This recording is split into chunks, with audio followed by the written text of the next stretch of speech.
Quero chamar a atenção para um texto muito interessante do Luciano Trigo na Gazeta do Povo hoje, Capitalismo Moralista. O que chama a atenção nesse texto é o alerta que o autor faz em relação ao desvio de finalidade de muitas empresas. Veja, se você segue a lógica do lucro no ambiente de livre mercado e propriedade privada bem definida, mesmo que o intuito, os valores, a mentalidade dos proprietários dessas empresas não sejam muito bem assim alinhados com os nossos, eles são levados como que por uma mão invisível a atender os nossos interesses. Essa foi a grande sacada, o grande insight de Adam Smith em 1776, quando ele lançou A Riqueza das Nações 1. Uma busca de explicações de por que algumas nações prosperaram, já que o estado natural da humanidade sempre foi a pobreza. E o problema é quando esses capitalistas, ou metacapitalistas, já podres de ricos, eles não ligam mais para a lógica econômica. Aí nós temos um problema, porque eles não estão mais sendo guiados pela mão invisível, eles estão do mercado, eles estão sendo guiados por ideologia, lacração, sinalização de virtude, ou pior ainda, acreditar sinceramente que aquilo é virtude. E aí nós começamos a ter alguns problemas. Então, o capitalismo moralista, ele é uma espécie de degeneração do capitalismo saudável, liberal, de livre mercado. O compromisso com essa agenda, diz o Trigo, parece hoje mais forte que o próprio imperativo do desempenho econômico. Já são inúmeros os casos de empresas que aderiram ao discurso progressista identitário, o woke, né, e sofreram prejuízos, muitas vezes pesados, por conta disso. O episódio mais recente foi o da Bud Light, que a moça lacradora do departamento de marketing, eu já trouxe esse assunto aqui, achou que estava tornando uma empresa que vende cerveja para blue collar, né, trabalhador de fábrica americano. Aliás, água com gosto de cerveja. Ela achou que estava sendo inclusiva e ela fez a empresa perder 5, 6 bilhões de dólares de market cap, de valor de mercado, em uma semana. O problema é que essas corporações sem dono estão no comando de executivos que já não ligam muito para isso. E aí começa o problema. O que está em jogo na guerra cultural é muito mais do que dinheiro.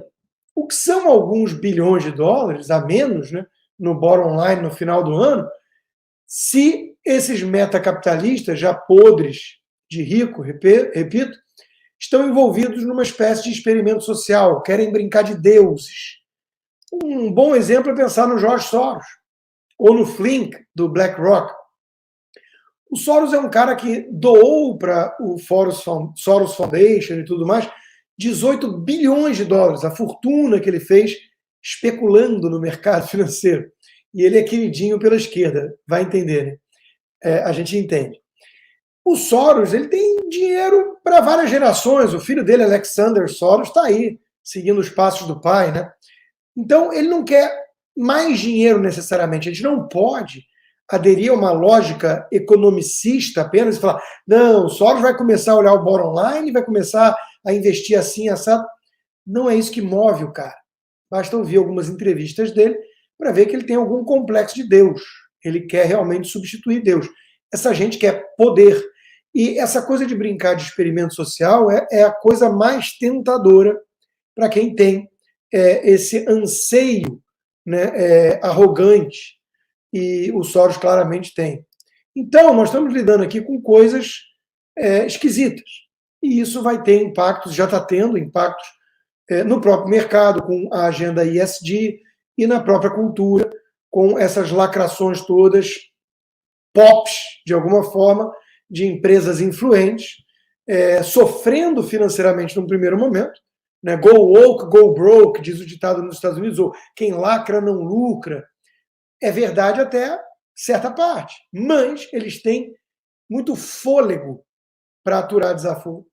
Esse é o ponto. E até lá, eles causam um estrago enorme, podendo até mesmo levar junto o capitalismo de livre mercado. Exemplo disso, né, e para o mundo que eu quero descer, é quando a gente começa a ver drag queen fazendo estudo bíblico para crianças em igrejas. Aí a gente realmente se dá conta que a coisa foi longe demais e algo deu errado, né? Isso não é evolução, isso é esquisitice, bizarrice ou alguma maneira torpe de doutrinar crianças que deveriam estar ali para aprender, né, sobre Jesus Cristo. E eu vi uma placa que o próprio Elon Musk comentou, falando exatamente isso, né, e tudo, que me chamou muita atenção, porque eu tenho conversado isso com alguns amigos. Outro dia, há um tempo atrás, conversava isso com o Leandro Ruschel, por exemplo, porque nós, expatriados, né, viemos para os Estados Unidos por um motivo muito simples. Os Estados Unidos ainda representam, ou representavam, a cidade na colina, como disse o próprio Reagan, Lincoln, em discursos memoráveis, o farol do mundo livre, o xerife, né, do mundo livre, onde você encontra refúgio, onde uma nação foi criada por pessoas fugindo de perseguição política, religiosa, ideológica, né, e criaram, então, uma nação livre. E quando a gente vê esse tipo de ataque acontecendo pelos bárbaros de dentro do portão americano, a gente fica tenso porque não existe mais para onde correr. Fugir nunca é uma boa opção, mas é preciso ser pragmático aqui. Às vezes você tem que fugir para sobreviver e conseguir lutar um novo dia, se reagrupar. Resistências a avanços fascistoides, comunistas, são feitos assim. Então, em vários países, nós tivemos refugiados que buscaram refúgio em países mais livres, sólidos, e se reagruparam de alguma forma para tentar ajudar os seus países natais. Um ótimo exemplo disso é Cuba. A comunidade cubana americana é muito forte e muito ligada à luta dos seus compatriotas por liberdade.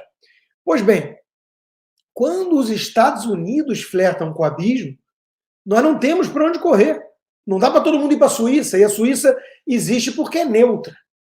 Porque se o mundo cair nas garras da turma do mal, né, se a Guerra Fria tivesse terminado de forma diferente e a União Soviética fosse o que os Estados Unidos são hoje, não há espaço para país eco, do ponto de vista pequeno, né, geográfico, neutro.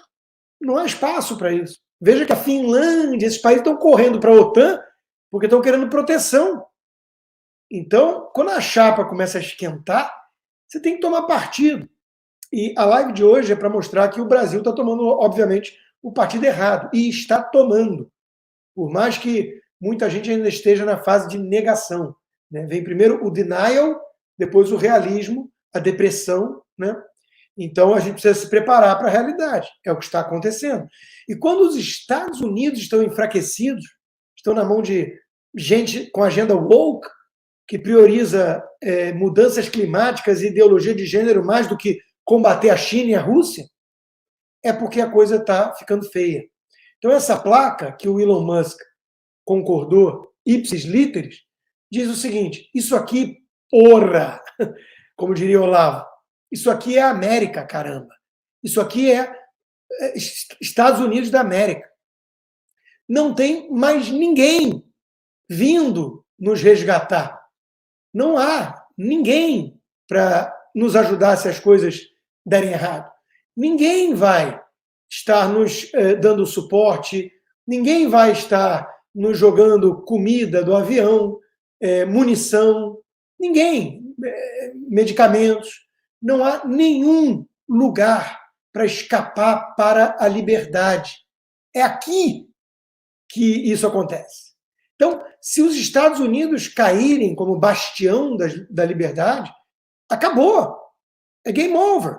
Se na Guerra Fria 1.0 os Estados Unidos tivessem perdido, como queriam os professores marxistas de história, muita gente do próprio Ocidente, muito lacrador, muita gente que flertava com o comunismo e cuspia nos Estados Unidos com movimentos hippies, a escola de Frankfurt, década de 60, onde essa porcaria toda começou. Se eles tivessem vencido ali, era o fim, acabou. E eles estão vencendo hoje. Então é uma ideia desesperadora. Não há para onde correr. Aqui não tem mais para onde buscar refúgio. É arregaçar a manga, comprar munição e se preparar para a guerra. É lutar ou morrer. É não aceitar ser escravo. Não tem pragmatismo, a menos que você queira ser que nem os franceses de Vichy, Sartre e companhia, que se entregaram ao nazismo e vida que segue. A festa continuou. Aquilo é Paris, afinal de contas. Tem vinho, tem queijo, está valendo tudo. Dane-se as liberdades.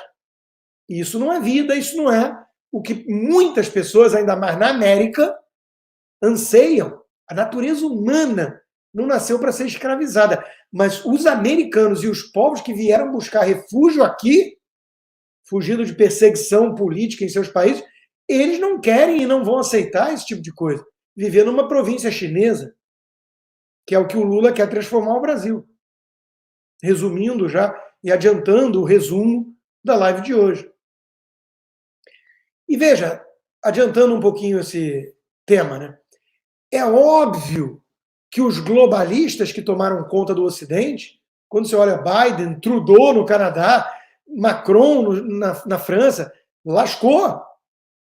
É óbvio que esses globalistas, a turma dos Soros, de Davos, eles não são flor que se cheire.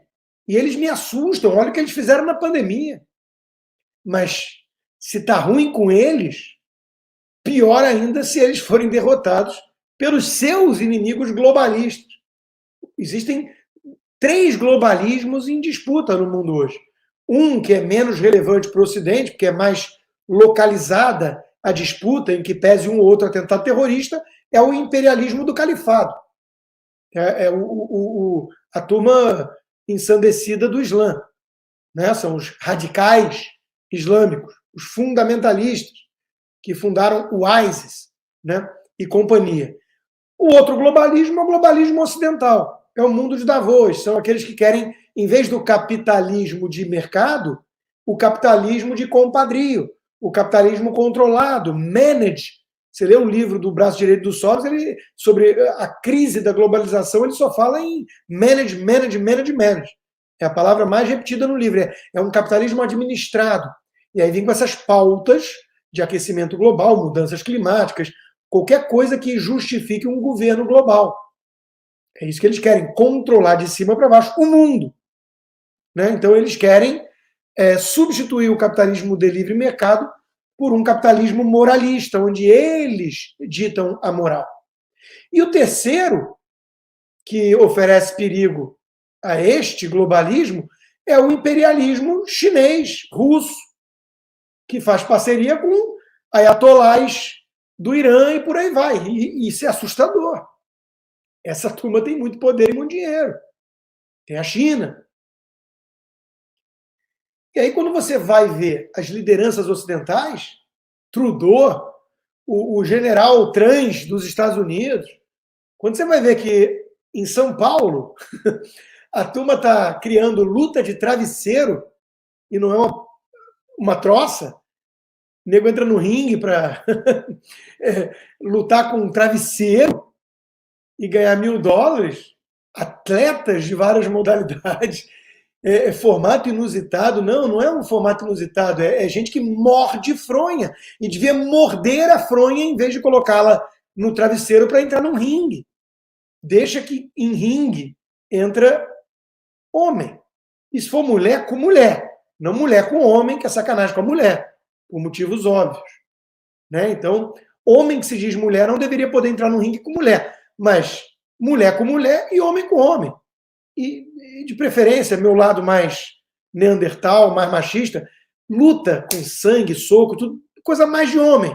Até porque se a coisa apertar e tempos fáceis criam homens complicados, difíceis, frouxos, e esses vão criar os tempos difíceis que, por sua vez, vão parir homens fortes.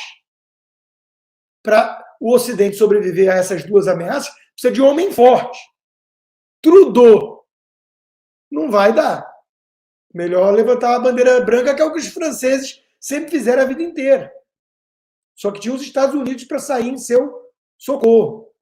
Hoje não podemos esperar que a França vá vir proteger as liberdades americanas, né? Então a situação está feia. Está feia. E a turma querendo brincar de luta de travesseiro. Não dá para falar sério com uma coisa dessa. Né? É o estágio em que estamos da destruição dos valores ocidentais, dos pilares ocidentais nessa guerra cultural.